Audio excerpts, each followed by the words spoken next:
right, guys, welcome back. Another episode. I guess this is kind of embarrassing, but I lost count. We haven't even done that many. No, This is like exactly. episode 5, I think.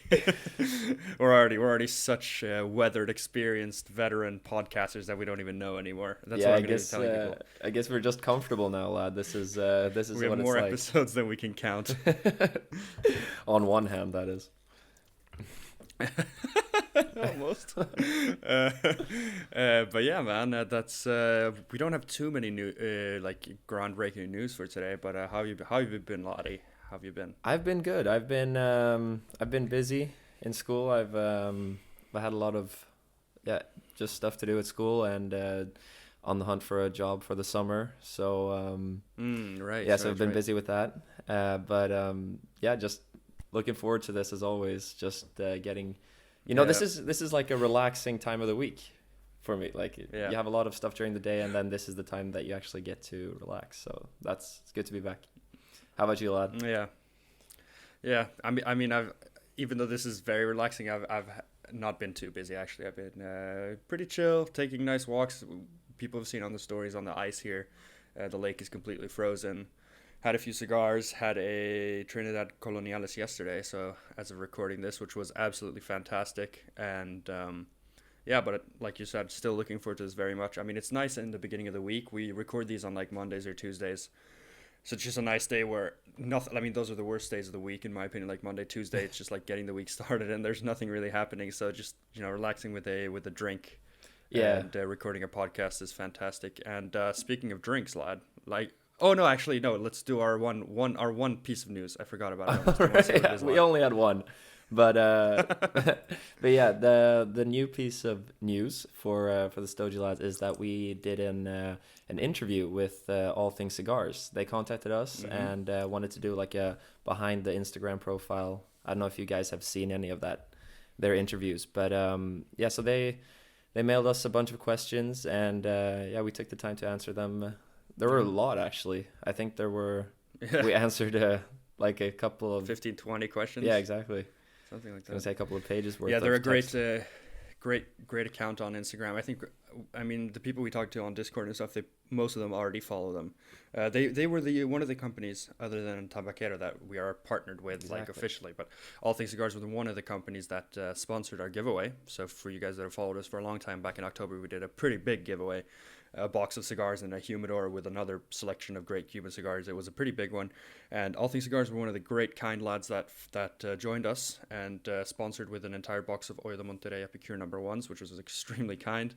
And they have this series. Yeah, they have a website and they do like articles and stuff. And one of the series they do is Behind the Profile, is what it's called, where they interview like some of the cigar pages on Instagram. And we were, yeah, kindly asked to be on, and it was a lot of fun just answering the questions. Yeah, it's So always that's the news. always fun to just reflect around just cigar questions in general. There were really good questions there that like Yeah, made you think back to the early days and yeah, just the yeah, entire yeah. journey really. So that was really good fun. So Yeah, thanks to you guys. we don't know when they're posting it exactly, but I would guess it's gonna be like decently soon. So I just yeah, we just wanted to say that we did that, and then stay tuned for that, because that'll be a lot of fun to see when it's posted. Definitely. Yeah. Okay, so I almost got a little ahead of myself, probably a little too eager to get into the drink, but now let's hear it, lad. What is in your drink?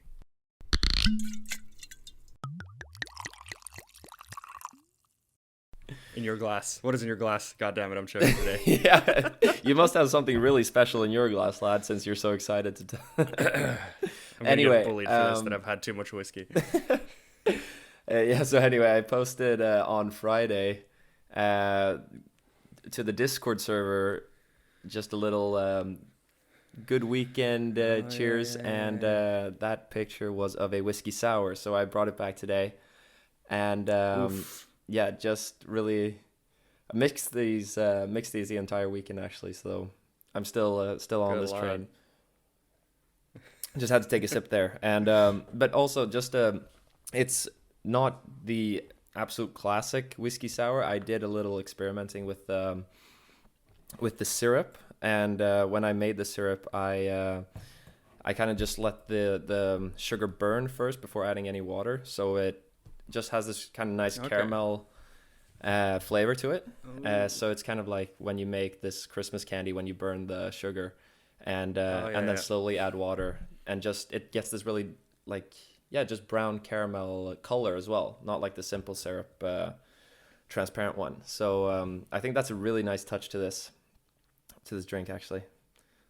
So while I take a sip of this, lad, let me ask you, what do you have in your glass? So I'm not going a straight spirit this time. I'm switching it up, lad, and I have a little cocktail. It's almost I mean, it's very simple.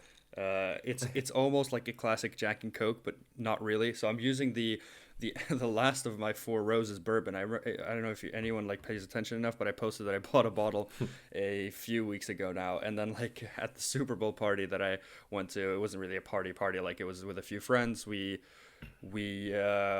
brought the bottle, and then we passed it around quite a bit, and so it was actually the end of the bottle was actually the absolute perfect amount that I needed.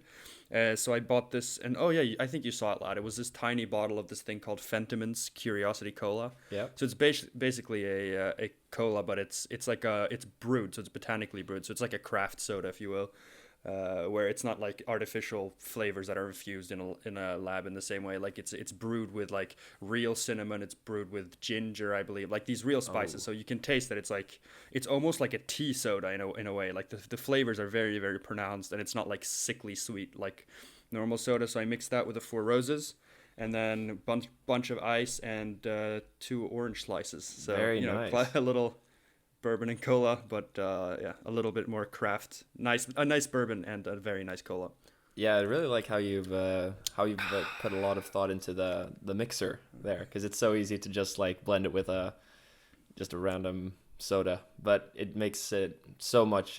Yeah, it just hires it so much though, that like putting a little more effort into the mixer. Yeah, it doesn't just taste like soda. It is actually very delicious and really refreshing. Maybe you've heard I've taken a lot of sips because this is like so nice. It really is a great pairing, and the mixer is fantastic. I mean, the mixer does most of the job here. It's not just the cook, because like you said, it really does up the drink. Yeah, so so cheers, guys. This goes very, very nice. Oh yeah, the cheers. I'm getting ahead of myself. Yeah. Let's do the virtual cheers. We invite you to pour your own drink as always, or light a cigar if you're fortunate enough to be able to do that in your own home or wherever you're listening. And cheers. Cheers. And that was the only reason I got ahead of myself is because I had the perfect segue. Because I was talking about how nice this mixer was, and it's very complex on my palate, lad. Oh, no It's on way. my palate, really. so that was the bad joke that I was getting into, because this episode is actually all about the palate. And this is one of the most requested things since we started doing Q&As on Instagram stories, since we started the podcast, and we asked for questions. Everyone's like, literally every time we get at least like 3-4 questions on every Q&A. It's just like, how do I refine my palate? How do you like pick up more notes on my palate? How do you like, I mean, from people that have smoked a lot of cigars, how do I just get deeper into it? So I think this episode, although it may sound more rudimentary, and though it may sound like more for a novice, I don't think so. Like I think there's a lot of stuff that's interesting to hear just on how other people experience tobacco. I think the way we talk about today's episode and how we experience cigars might be different to you, even though we've both smoked cigars for a long time. So I think, for anyone, this is going to be an interesting ride, but especially if you're a little newer and you're very curious on how to get the palate, a little more elaborate, then this might be a good one, lad. Yeah, so, definitely. I think it's palate is one of the first things that like you start hearing more and more when just starting out with cigars, and it's one of the most just things that, well, I guess we were the most curious about in the beginning. Like, what is palate? What is, like, how do you evolve it? And just like, how do you build this palate to make cigars more enjoyable, really?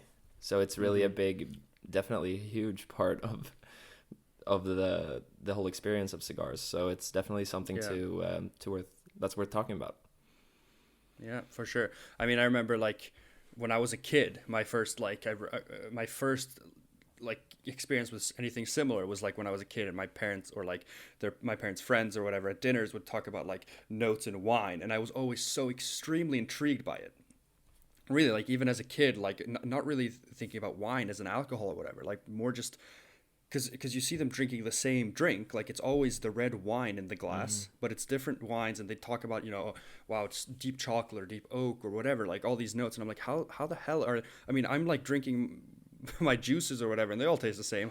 What is in this magical drink that's making all these incredible flavors? And I mean, obviously that carried on towards cigars, because like before we could smoke, Ruben and I, you and I were both very intrigued with cigars, and you would hear these beautiful notes being explained and reviewed, and you're like, wow, how can a cigar be that, complex? How can it be so extremely nuanced? Like it's just such an alluring thing, really. I mean, like you hear all these notes, and it's incredible.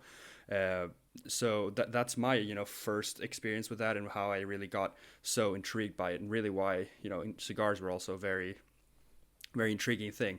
But I think the first thing to get to, I mean, you can talk on this if you want to start, lad. But what are flavors and notes? Because I wrote a lot about this, because this is a big thing. Like, what even are notes when you experience them on your palate?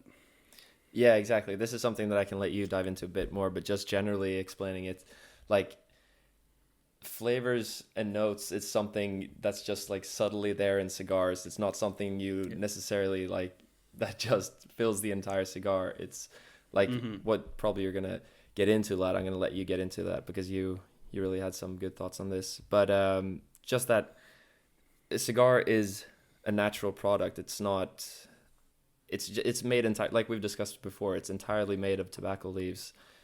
So what you're generally gonna taste like is tobacco, and then notes and flavors are these subtle hints that you feel under this taste. And so yeah, carry on, lad. It's really your No, that's spot on. That's spot on. Yeah, that's really what we need to to build the entire discussion of what notes are and what the palate is. You really need to preface it with what you just said. Cigars are a natural product made of one ingredient, except for like the water for the fermentation process, but it is just tobacco from the beginning to the end. It is just tobacco. So what will it taste of? Well, obviously it's going to taste like tobacco. That's that is the be all end all thing with cigars. If you don't like the taste of cigars when you start, these notes that we talk about are not going to just appear after like 20. It's not like people talk about acquired taste and stuff, but you don't acquire it out of nowhere, because if you hate the taste of cigars the first time you smoke it, if you think it's disgusting, the flavor of tobacco, don't expect if I just carry on for 5 more years, this will taste like pure chocolate, because it just never will. Cigars are tobacco, and they'll always be tobacco. So like you said as well, I mean, notes are variations, slight hints in the way the tobacco tastes. I'm not lighting up a cigar and forgetting that it's a cigar that I'm smoking. It's never, like I said earlier, it's never so chocolatey that I'm thinking I'm smoking literal chocolate. And this comes back to a lot of people DMing us as well. A lot of people ask, both in our DMs and I've seen on Reddit, people literally like they've been recommended cigars, and then they come back, and I've seen people going like, wow, I'm so disappointed. This didn't taste anything like I expected. I was told, notes of quote unquote cream and chocolate, and they'll be pissed that it's like, oh, that tasted just like harsh burning tobacco and not a milkshake. Because it is, that's what it is, right? You're not going to smoke your first cigar and think it's going to taste like something other than a cigar. So I know it might sound like we're harping on this, but it's really, really important for a complete beginner to understand, how minute the variations are. It's always just going to taste like tobacco.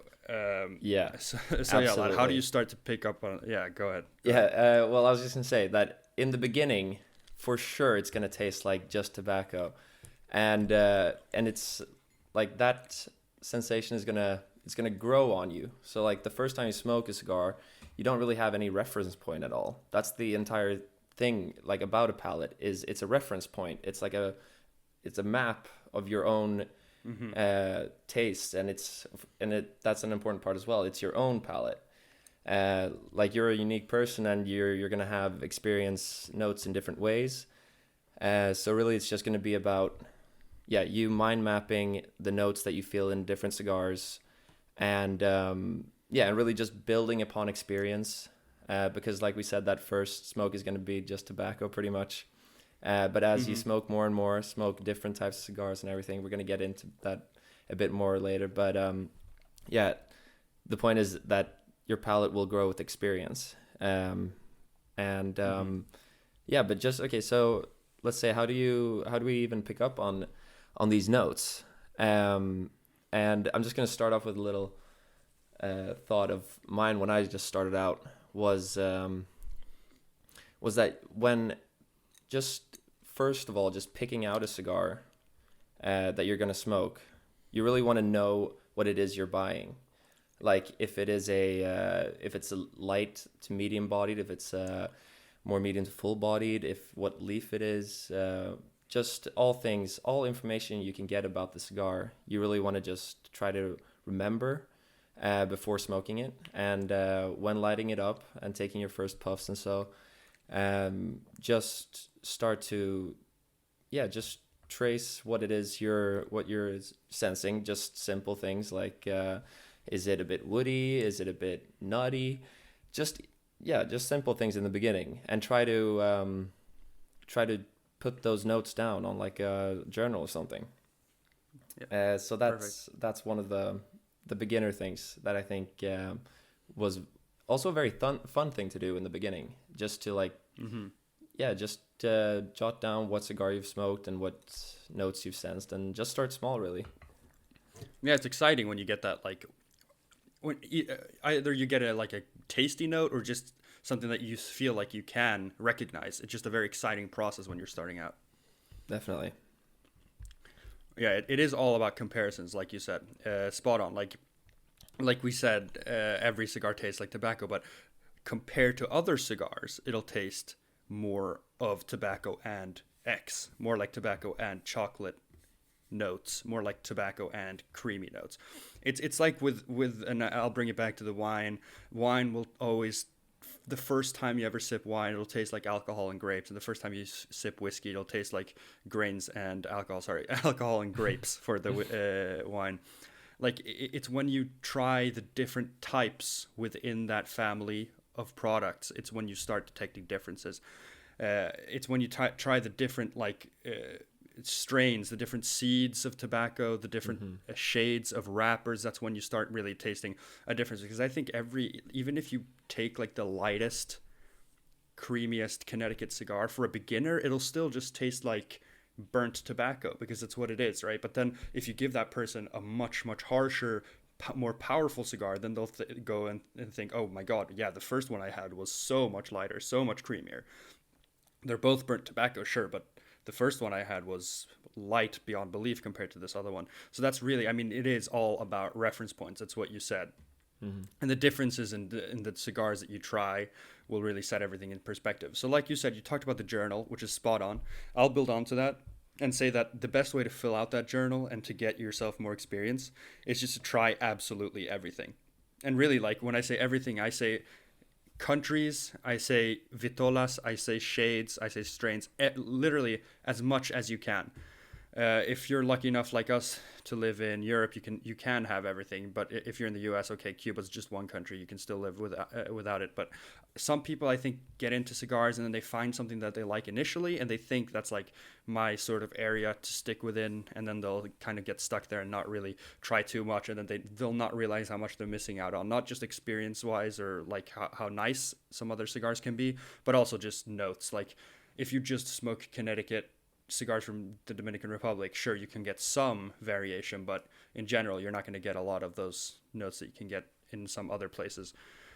So yeah, I mean this, and again, this is going to take a different amount of time. Some people I know are very impatient, and they'll have smoked, like 10 cigars for a couple of weeks, and they'll go, I still can't find notes, and you won't be able to find it immediately. And this is a thing that's very, I'm very curious about to hear, Lad. How was your personal journey? Like, when did you feel like you could pick out, more notes than before? Well, yeah, that's very interesting to think back about, because I don't remember exactly like after how many months or so I would say, or whatever, like how far exactly, but I remember starting in the beginning just feeling these well, just the basic core notes, I guess, as like cedar nuttiness. I remember that was like the first things that Mm-hmm. really I could start to identify. And then when I could like start to pair uh, categories of cigars together with different like notes, and Mm-hmm. really try to see like the well, yeah, the cross links between well, yeah, that what type of cigar you're smoking and what notes you're feeling. Um, that was when I started to get more and more interested as well, because that's what really sparked it. You know, when you could feel like, oh wow, this is like very cedary and floral, and you can even Mm-hmm. find like a when you feel that. One of the most the coolest things I find is when something just hits you from out of nowhere, you know, and you're Yeah, like, yeah, yeah, yeah. wow, that Yeah. was just purely this taste, and that's what really is cool, I think, too, and really inspires me, like to when I'm enjoying a cigar, to sit and like take notes as well, like on my phone or Mm-hmm. whatever. I did have a journal before in my like coat that I used to keep, but Mm-hmm. but it's really a great way to start to identify it. Yeah, But we may be minimizing. It might sound, just to interject slightly, it might sound like we're minimizing notes and their importance, but at the end of the day, okay, they are very slight variations, but they are the most crucial part of cigar smoking exactly, in a way. Because if all Cuban cigars tasted the same, then there's no need to smoke cigars or different brands at all, right? So like at the end of the exactly. day, they are extremely important, and like you said, they're the coolest part of cigar smoking when you can taste those slight variations. Yeah, definitely. And of course, like I'm definitely still building my palate, and I don't have really the opportunity to smoke a lot down here in Lund. So when I do get the chance all the time, I'm yeah just trying to identify what it is I'm feeling, and just really try to, before even smoking it, like I said before, to know what it is I'm smoking, so that I yeah can try to pair it together. Hmm. Um, but I still have a long ways to go, I feel. But it's I think each, we all do. yeah, We of all do. course. You can never, like, how can you say that you have a completely refined palate? I mean, it's, Hmm. yeah, maybe it'll take some time for us, but Yeah, no, but I understand people's that talk to us. I mean, people have a little bit of impatience because I mean, like I was talking about when I was younger, like part of being an aficionado of any field of products of enjoyment, like a cigar aficionado, quote unquote, like it is the ability to be able to dissect notes. And if I think back on my own journey, I think it took a few weeks to be able to separate like the most rudimentary differences either even, and that's what I'm hmm like getting to in the beginning, because I think the first cigars I smoked, I mean, they all just tasted the same really to me, and that's completely natural. So I'm talking directly to you who's listening, who's a complete novice, who's like thinking, god, I can't pick out any of the notes. I mean, that's how it's supposed to be. You don't have reference points and you don't have experiences in it, so it's like for me it took a few weeks, and then I could pick out the most rudimentary differences and think, this one is dark, this one is light, this one is sweet, that kind of stuff. I was like, okay, yeah, I can think back to the cigar I had 2 weeks ago or 1 week ago, and feel that. But it took about a year until I could like evolve that part of my notes, because like I said, at first it was literally it was literally just, this is sweet hmm and a little light, and this is like dark, and I like it. I know I like it, but I don't know why. But then yeah, about a year in, and I could like feel a little bit more.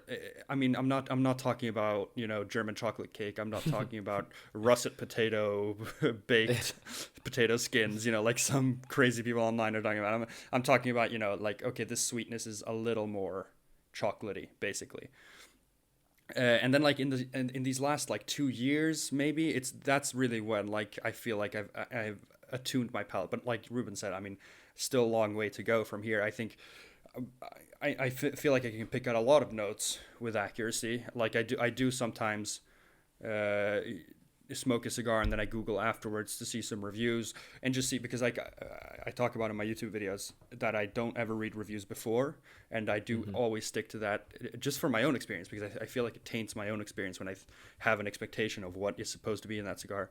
But I think it is a very cool experience when when you say all these notes, and sometimes I do get very specific, and then you Google it, and then like 90% of the notes are what someone else experienced. And then, I mean, that is a very cool thing to see. And I feel like that's where I'm at now, where I have a pretty attuned palate. I'm not going to say I'm an expert in any ways, because there's no way of quantifying that. No. And that's just impossible. But I feel now that, and that's after a couple of years of smoking, that I feel like I've gotten very, very attuned. Yeah. And that's several years of a lot of cigars and a lot of patience. Yeah, I would say that's a very good point that you make, that like you don't read any reviews beforehand.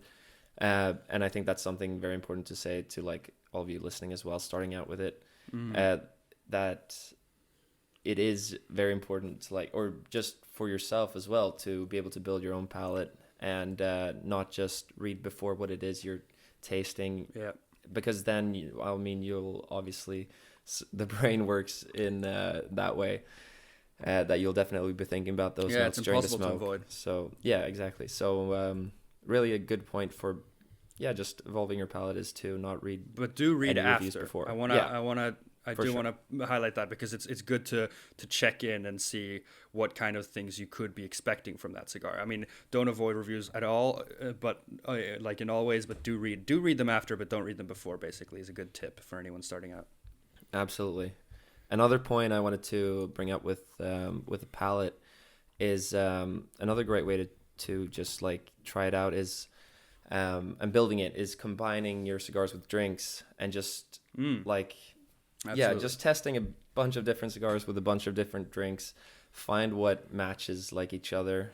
Find what you find goes well, and then certain drinks will bring out certain notes in cigars, and it'll just merge very well together. So I think that's also a fun thing to do. Just switch it up with like could be a whiskey, could be a coffee, could be a Coke or anything like that. Could be just try it out with everything and definitely and see how it goes. Yeah. So I think to summarize our points here within the like developing, I think the first thing is to be open-minded and try everything, literally everything. And I didn't talk about it enough, I think, but vitolas is also very important, because I mean, even now, I know what I like in general, but I had that Drew Estate Flying Pig a week ago, I think. And that's a vitola that on paper I should hate, right? I mean, it's like a 3-inch. I mean, it's so short, literally so short, and it's a 60 ring gauge. Two things that I really do not like in general. But that cigar was just well blended, and there's no way around it. And it was a really good cigar, and it opened my mind, and it was really, really nice. Different vitolas, they're not just the way the cigar looks. Different vitolas that we talked about a little bit in our last episode about our own brand, but it's all about the ratio, right? So if you have an extremely thin 30 ring gauge Lancero, you can't have like 6 tobacco leaves in there because it's so thin, right? So the ratio of the wrapper to the filler will be a lot higher, and that changes the flavor completely too. So getting like 2 of the same line of cigars in different vitolas can be really a really good like test as well, to see how different the same blend, the same tobacco, but in different ratios can be. So trying different vitolas is key. Trying different countries, like we said, is very, very key as well.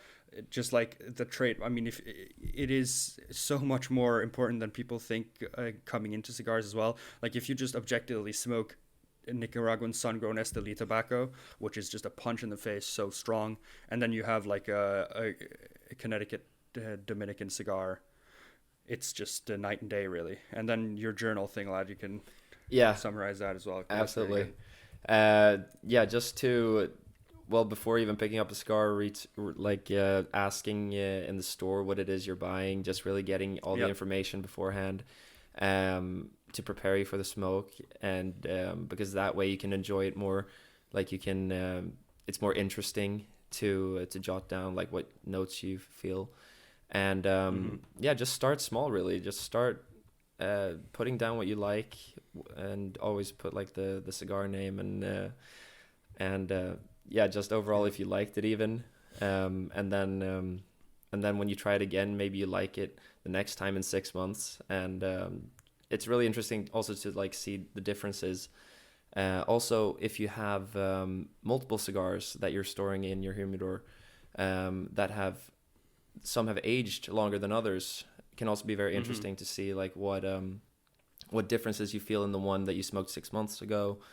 And yeah, just all that kind of information is really fun, and that's really like what makes it, yeah, even more of a hobby, really, Yeah, than just a casual for thing. sure. And then to see how your own palate advances. There are some people that I talk to regularly in our DMs and our Instagram, and they talk about how like they didn't like a cigar at all, and then they like people who've been smoking for half a year. Like they tried a cigar in the beginning that was like strong, then they didn't like it at all. Then they smoke it again 6 months later, and they completely different thoughts on it. And that's a very interesting thing to see how the palate shifts that quickly. Even after just a few months of smoking cigars, you can have completely different thoughts. And yeah, that the jotting down in the journal and just completely always when you're smoking a cigar, always think back to every single cigar you've had before. Try to compare it in every single way, and that's how you really find the differences in the notes. And then last but not least, just be patient. Like I said, it took us years to get to this point. Even I mean, literally years of smoking hundreds of cigars in between both of us, and now we feel comfortable enough to do like YouTube reviews and stuff of that nature. So, I mean, yeah, like I said, you're not going to be writing down 40 cigar notes in your 10th cigar. It's just not going to be the case. Uh, but yeah, just be like patient, mindful and relaxed with how you're doing it. Even if like don't feel pressure to pin it down to crazy notes. Just write down, Drew Estate Norteño, whatever, sweet, dark, good. That's good enough. You've gotten some notes. You have pinned it down to something. And Exactly. most importantly, like if you're stressed and you're overthink it, it's already ruined. So just enjoy cigars in a relaxing way, because that's how it's supposed to be, and then the palate will come. That's really is your should be your mindset. Yeah, absolutely. And you'll definitely find it very, very fun to see yourself grow in, or see your palate grow. Got all philosophical there. See yourself grow. But but I think that's what we have about the palate. And Yeah. unless you wanted to say anything else, Lon. No, that's the great stuff about the. That's our tips that are our master tips. We have a few things to talk about beyond like the growing of the palate. Uh, and the first thing to get to, lad, if you want to discuss it, it's the whole strength versus body thing, because I never really understood it in the beginning. Like in the beginning, I thought I couldn't really understand what strength was, what body was. It was like a confusing thing. People talked about body, and I was like, I mean, there's a lot of nicotine in this cigar. Is that what that is? I mean, it's light. I just, yeah, I was always a little bit confused. Yeah, for sure. And absolutely. So when you talk about strength and body, I guess strength is really what you call like the just the nicotine, how much nicotine there is, Yeah. and how like hard it hits you and all of that. And Yeah. the body is more like how it feels, like the flavors, how flavorful it is, like if it's very filling in your mouth. Yeah. And I guess you can relate it to it's like a wine, like full bodied wine as well. Yeah. Just yeah, I don't really have the words really The to heaviness on pinpoint the it. palate, it's very hard to define, Yeah, but the heaviness on the palate is how I would say. yeah, How much the blast of the flavor is. And you gotta think of a lot of things when you come to body. Like we said, okay, so strength is literally just nicotine strength, right? If you see, because it's funny. I had another cigar that I had very recently that ties perfectly into this, from Smoke Popsy on Instagram sent us these German cigars, and one of them was Cigar Kings, and it's a German brand, and they make Maduro cigars and some other sun-grown Esteli Nicaraguan cigars that are known as some of the strongest in the world. But what they do is they don't use the Ligero, which we talked about on the last episode. If you want to know more about this, go to our last episode in our own blending. They don't use Ligero at all, but they use very flavorful Seco tobacco. So what they do is they put a really, really full-bodied cigar with barely any nicotine strength. And I didn't know about this, but I read it after, and I'm like, wow, yeah, that is exactly what I experienced. Because when you smoke cigars, you feel it a little in your stomach when it's very, very strong. You can feel maybe a little bit lightheaded. It's just like that nicotine hits you, and that's the strength. But strength and body are completely independent. If you use a lot of the lower priming leaves, you can get a very, very full-bodied strain still that tastes heavy, full, like that Cigar King cigar that I smoked, but barely affects you strength-wise. So body really is the power, the intensity and the heaviness of the smoke and the flavor. and the strength is just straight up nicotine. You can have a tasteless cigar that's filled with ligero, and it'll be really strong and but barely taste anything. So that's your guide to what that is. And then I wanted to break down some common notes as well. Yeah, that's very good. And these are the ones that are often mentioned, and that we sometimes often mention, but that I also kind of struggled with in the beginning to pinpoint what are reference points for these. Like what should I be thinking when I hear these? So yeah, if you want to start there, lad, you can.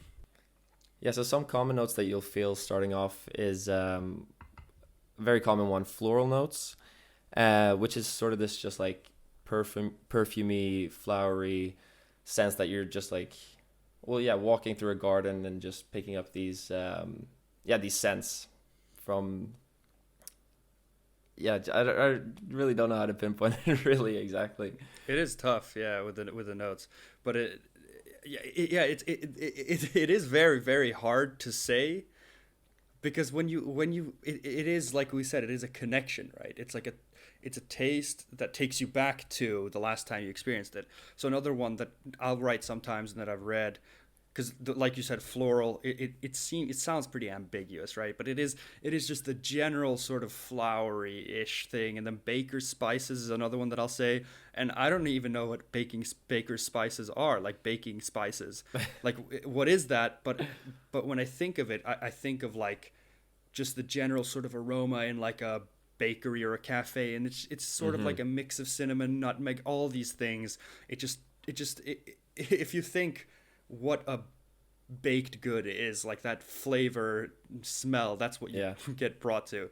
And then another another very common note that you'll see or read about is wood, which could be like cedar, oak, or just generally you can find it in, like, I would say cedar, you can find it in a bit lighter bodied cigars, or just general wood notes. I don't know. I don't think a lot of people go around eating wood, but you know what wood is. So that's a great way to say it, lad, because that is really almost all these things are things you don't ever ingest. Wood you don't ingest. I don't grab a spoonful of. I don't go to my local baker and say 1 spoonful of your spices, please, sir. Exactly. I'm growing my palate cigar-wise, sir. You gotta understand, I need to have a spoon of baking spices. It says it right here. And then the floral, I mean, it's the same thing. I'll eat my grandma's garden every once in a while, but it's sort of just as a goof.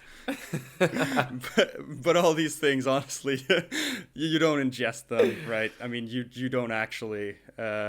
These things it's just an association you have with whatever. Like the same with wood. You know the smell of wood, even if it's cut wood, if it's fresh cut wood or foresty type of wood. Yes. Same with sweetness. There's a lot of those sweetness, like the dark fruit. You just associate that with like the general dark fruit flavor, because the dark fruit isn't one thing either, right? Same with fig, caramel, honey. It'll be sweetness, but it'll be just the tiniest hint. And we don't need to go on all too long, right? The same with creamy, that's more mouthfeel. Toasty is what you get in a lot of the Maduro cigars. It's like a roasted thing. Like we don't coffee, need to get in it. Yeah, these are so abstract. But partially why we wanted to bring this up too was just to explain to you guys how abstract it is and how difficult even for us it is to explain to you what this stuff is. But I think in general what we wanted to do with this was both, you know, maybe someone gets a perspective of how we experience our palates, but also just a guide for someone who's starting out, right? I hope that for anyone that was listening to this that is starting out got a little bit of clarity in some way, because that's really what we wanted to bring forth. I don't know if you want to add anything onto that, lad. No, basically that it was super difficult in the beginning to understand what palate was, and just any tips on how to build it, what notes would be very helpful. So that's what we wanted to that's what we wanted to provide you guys with, some insight into that. If we missed anything crucial, if you experience cigars in a completely different way, let us know. Or just give us your favorite note that you like to feel in a cigar. Yeah, true.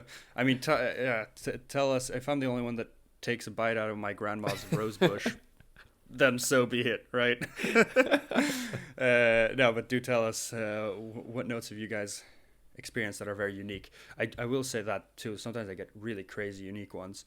Licorice sometimes spot it like has come up. Yeah, I mean, sometimes you can get really. I've gotten like red bean paste that I had in like moon cakes when I was growing up in China. That kind of sweetness once, and it was like, yeah, you do get sometimes that crazy association. Okay, so speaking of crazy, I wanted to tell a little story because we have done the Q and A's every time, but this was like another a very cigar technical episode, like the ones before. So keeping it light. This is a funny one that I've told you part of. I'm not even sure how much, but uh, Yeah, I'm excited to hear it, lad. So take it away. yeah, about 2.5 years ago, it was or not about exactly, the 2018 World Cup in Russia. And my dad and I were very fortunate to, you have to apply for a lottery to get the tickets. And then we were allocated two tickets, one to the Sweden-South Korea game and one to the Sweden-Mexico game. So we had Sweden, South Korea, Sweden, South Korea, Mexico, and Germany were in our group. And we got tickets to two games somehow. So the first one was in Nizhny Novgorod. That was a fun game, crazy good. We did play well against South Korea, all that, and then we were a little bit skeptical going to Yekaterinburg, which was the second game. And I think you remember, right? Like, because we played Germany on midsummer, like right during midsummer, Yeah, and then we choked the game I in the last remember that minute. We so lost to well. Germany on a free kick. Yeah, that was a huge game. I mean, I was watching that with my entire family during midsummer, and just remember when that free kick just sinked past the keeper, and yeah, I thought it was over from that moment.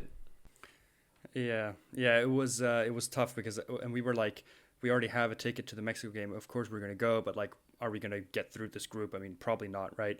Germany's in it, Sweden's not gonna advance, and so I'm very glad it happened the way it happened now. But the host city was Yekaterinburg, which if you Google it on a map, it is on the same latitude as Afghanistan, so the east or the western border of Afghanistan, on the border between Iran and Afghanistan. So this is far east, right? But Russia's huge, so this is not even a third into the country going east, but it is still a long way. I mean, in that huge country. And one interesting thing that the Russian government did is that everyone that got tickets to games were allowed free train tickets to travel, because Russia's a huge country, and even like close cities to Moscow is still a long trip, and they didn't want people to have to pay for flights. I mean, it was just a nice way of getting people to travel around. Uh, Hmm. so we did take the free tickets. No, I mean, we were just like, it was a frenzy sort of. We just got the tickets to both Nizhny Novgorod. We got the tickets to Yekaterinburg. We didn't really know too much about it, think too much about it, but the tickets ended up, or the train ride ended up being 27 hours one way. 27 hours one way. So we ended up spending 54 hours on a train in total, just to Yekaterinburg, back and forth. So 27-hour train ride one way, which is by far the longest train I've ever been on. And it was just that, already that was insane. The city is so far east. You're literally in the middle of nowhere. And I was before, I was hyped, like, oh, Trans-Siberian Railway, that's like a dream thing, right? But it's just forest. But that's not the entirety of the story, of course. So we get there. I'm not gonna not gonna linger too long, but we get there after 27 hours. We're both hyped. I mean, the train was crazy, right? The train literally ran out of alcohol, like halfway through. But what was funny here is that they ran out of water much faster than that. I remember, I remember us leaving from Moscow in the afternoon, and then us sitting in the dinner, like in the food truck thing, and then one of the women scream out, "No more water, no water, no more!" And I'm like, God, we're fucked. I mean, these Mexicans are already drunk out of their minds. The Swedes are even worse. No one has water on this goddamn train, and everyone is sloshed. I mean, it was a lot of fun because like literally in the food wagon, like the Swedes are singing their songs, and then we stop, and then we let the Mexicans go back. So like even in there, that pulse was high. But everyone's just drinking. I mean, people were so hungover when we got off the 27-hour train ride.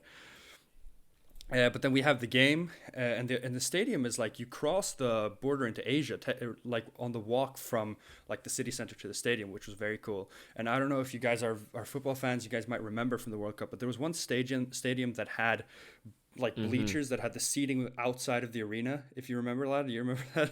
Yeah, definitely. I remember that was pretty cool, that stadium. Yeah, so they had to like they had to build emergency seats because they didn't have enough seating in the stadium for like the to pass the FIFA guidelines. So they literally like broke the walls of the arena and built outside, and we sat on one of those. So that was very very cool. And we crossed the stadium into Asia, and we didn't really expect much. And Sweden won the game 3-0, I believe. So it was insane. But the best part of that game was that Germany lost to South Korea. So Yeah. both Mexico and Sweden went through, and Yeah. this means if the Slosh Fest was on fire in the train, it was like on par because like our expectations going in was okay, Germany's going to beat South Korea, and one team today is going to be devastated. Yeah, of course. That's Uh, so we were like, okay, either this train ride back is going to be shit for us or shit for the Mexicans. Either way, it's not going to be fun. Somehow, South Korea. I mean, thank you so much, South Korea, because you did us all a favor. The party was insane in that city, because both teams were through to the next round, which was absolutely insane. But my dad and I were like, okay, so this is a once in a lifetime. Sweden's won. We won our group with Mexico and Germany and South Korea. And we were like, there's no way. We're here mm-hmm. in the city. We watched the Mm-hmm. game. This is like we have to celebrate. So we were like, oh, goddamn, where do we go? Like we were literally scrambling. And we were like, okay, let's go back to the street where the Swedish fan zone like pre-gamed. You're like, okay, but we're not going to get a seat there. There's no way. But then we went to that bar that it was like that was hosting the main thing, and we somehow got. There was one table left, and we somehow got it. We were so lucky. And we sit there, it's full of Swedes. All the Swedes were there mainly. Partying was a great, great time. Like literally, there's nothing like a World Cup pulse, especially when you're in the winning city of like the winning fans. But next to us, some like Russians that didn't have anything to do with it vacated, and then so this is where the story becomes even more funny because everything is so good so far, right? It's classic World Cup. We've been on a long ass train ride. It's sweaty, hot Russian summer. Great football, great vibes. In comes this huge guy, like huge. He's got this like Armani t-shirt, this black Armani t-shirt. It's skin tight. He looks like if you go Google Russian mobster.jpg on Google, this is the stock figure that's gonna come up, right? This is this like classic. He's jacked, like he's very very fit. This shirt is so tight. I mean, it looks like the guy just dressed like from the Mm-hmm. 2002 Men's Vogue fashion magazine. Like this is so outdated. The stuff he's wearing, like bad jeans and everything. And he's like 40s, and he sits down next to us, and his what we thought was his daughter turns out it's not his daughter, it's his date, and it's like I mean she's 18, I hope. No, but this is like an 18, 19, 20-year old looking girl. She's got braces still, like she looks very young, half his age for Oh sure, right? God. Um, and I remember saying to my dad like, and I hope that he's not listening because I'm if you've read the title of the podcast, you already know where this is getting to. But I was like, oh God, we just got the Ekaterinburg head of the mafia sitting next to us, and he's like with his date. He doesn't say a word to her, which is funny. And then I look to him all the time, and I'm like, Dad, like they're getting 3 beers each round, and he's getting 2. Like every time he's ordering a round, he orders 2 beers for himself and 1 for his date. It's just like the weirdest look ever. I guess power move or whatever, but yeah, the guy he orders 2 beers for himself, and he's like not talking to anyone. He's not even talking to his date, and I'm just feeling the whole vibe is so off. And then he starts talking to my dad a little bit. He's like, "Oh yeah, good game, guys, congrats," and all this stuff, because he's literally next to us, right? Like, yeah, man. And we're just talking to him casually, like, that's great. You're from here, and he's like, yes, yes, my hometown. And then, and then he somehow reveals he's very modest. I'll give him that, but somehow he reveals, because he spoke very good English for anyone in Yekaterinburg, right? Mm-hmm. Like I'm doing an accent, obviously, but he spoke good English, and we're like, so how, who are you? Like, yeah, just asking about the guy. And he's like, I lived in the States for a bit. And then it slowly seeps out. And eventually he says his name, and I Google him like when I'm sitting there, and it's like, okay, Nikolai Kabibulin, and I take up a picture. So this is an an ex NHL like starting goalkeeper for many years, Winter Olympic starting goalkeeper, gold medalist. This is like and he's an all-star. He's a 4-time NHL all-star, and we had no idea. And it's just like it's just that's so insane. But he was so friendly with us. Like, he was literally saying he had like a bunch of like the reason he came there and he was so happy was because he had like a bunch of Swedish teammates, obviously, because in the NHL there's a bunch of Swedes, and he was in Sweden a lot for midsummer and celebrated midsummer. He's just so happy to see all the Swedes, and he was very friendly. Like, he was like, okay, if I come to Sweden, like he exchanged numbers with us. He's like, if I come to Sweden, I come to your house for midsummer, all that stuff. And obviously he ordered us some vodka shots and all that stuff, and like our bill was hefty. And then the bill comes in, and the guy literally snatches the bill and he hides it. And my dad's trying to go like, no way, no, we're paying. He's like, no, you're in my hometown, I pay. and so I mean, like, okay, so we're already on 100% of a high, right? We're already so happy Sweden's gone through, winning the group. We're celebrating with all the Swedish fans. We're in this crazy city in north of Afghanistan. Like, what the hell is going on? We end up at this bar, and somehow we end up next to an NHL player who all-star, like, who somehow ends up being the funnest guy like ever. I mean, he's so chill, so nice, and he pays for the whole thing. Like, what is going on? And like, we drank a lot with him.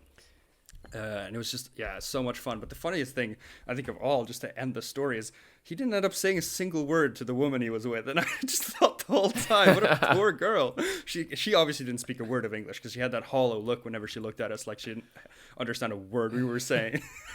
Yeah, Ruben's doing the face perfectly. Yeah. But yeah, I mean... No, that's insane, actually, though. Yeah. What a class act. Yeah, it's still crazy. I don't know if anyone's an NHL player, and if you know the guy, he won best goaltender in the 2002 Winter Olympics. He won the 1992 Winter Olympics, 4-time All-Star. He won the Stanley Cup with the Lightning as well in 2004. Wow, so this guy, I mean, and I have a picture. Picture with the guy too. He was really happy, and it was so funny because he was happier to be talking to us and to be meeting us. Like, he was happy. I don't know, it was just so weird. Like, he was like, in the picture, it almost looks like he's like the fan taking a pic of us somehow. I mean, the guy was like giddy. He was so happy. So yeah, this is just a crazy memory of a crazy good. I would say 24 hours, but train was 27, then the game, and then another 27. So let's say, like, I don't even know. It was all a blur, but 65 hours. One of the best 65 hours of my life. Yeah, a lot. Incredible story, actually. I really enjoyed it. I remember when you told me the first time, and it was just so insane, this whole like escalation of the story. And now it's even more fun like listening to and living back to it, because something like that, just the World Cup and everything, feels so distant now, like in today's how it is. And just listening to that, it really, I've been smiling like a goon this whole like time you've been telling the story. It's really nice to just like set yourself in that scenario. Good words, lad. Yeah, I realized this part was probably just me rambling, but I didn't really allow much to talk for you, but I guess it was my story, so we'll leave it at that. But I got nothing more to say. I think I've spoken enough, lad. You can end the episode. Yeah, I just want to thank you, lad, for that awesome story, and thank to all of you guys listening. I hope you found some of that palate talk as well interesting, not just Carl's very lengthy but very interesting story. Perfect, lad. Perfect. Yeah, thank you guys so much for watching, as always. StogyLads.com for all our stuff, you guys know already. And chat to us on Instagram, and have a nice rest of the week, guys. I hope this podcast finds you well wherever you're listening. Yeah, we'll see you guys. Bye. Yeah, cheers.